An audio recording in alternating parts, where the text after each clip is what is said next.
I want to take some time this afternoon to talk about being a beginner.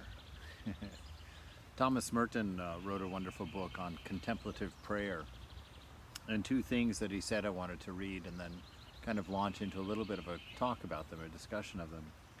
He says the work of a spiritual father consists not so much in teaching us a secret and infallible method for attaining to esoteric experiences, but in showing us how to recognize God's grace and His will, how to be humble and patient, how to develop insight into our own difficulties, and how to remove the main obstacles keeping us from becoming people of prayer.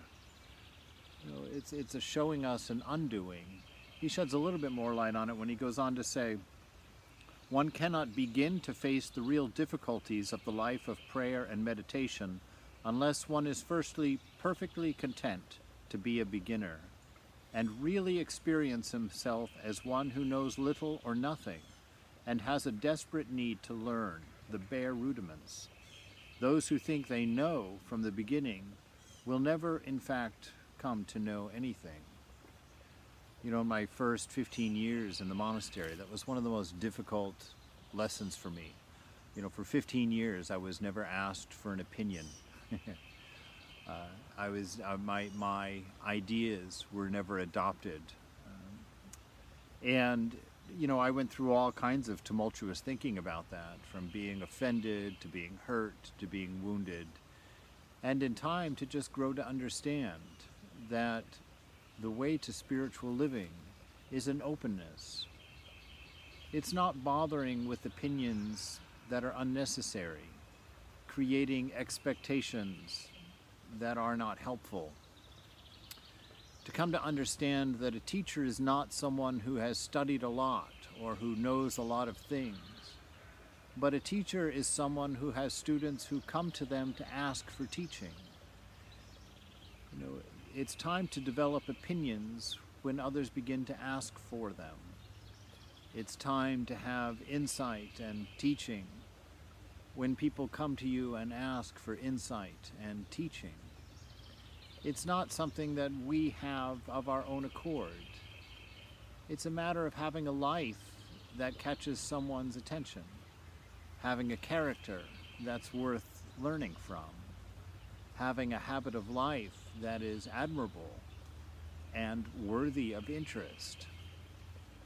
I think if there's one virus of the modern world that's probably even more prevalent than the one we're fighting right now, is this idea of everybody wanting to teach, everybody wanting to say something, everybody wanting to be heard, nobody taking the time to hear, nobody taking the time to listen, nobody taking the time to learn. Ramakrishna said one time about Calcuttans, people living in Calcutta, and really it's just people living in the modern world he was talking to. He says, that's the one problem with you Calcuttans. Everybody wants to go on and on about everybody else's life and take no consideration of their own. Everybody wants to be a guru, but where are the students?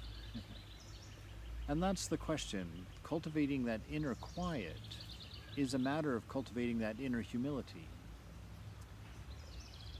It's a matter of listening.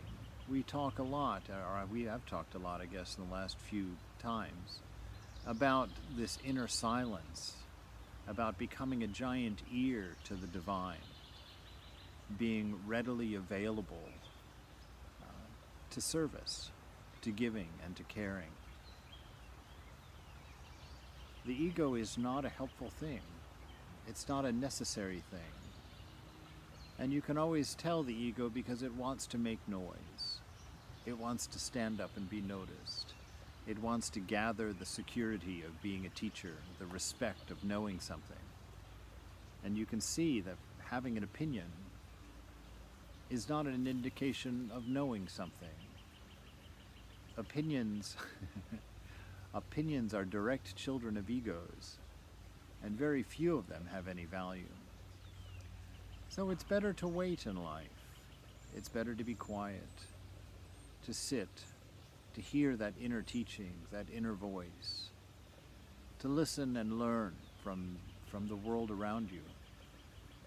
And when it is time to teach, someone will appear who's asking to be taught. But for us now, let us be content to be beginners. Let us be content to listen and to hear and to see where that leads us.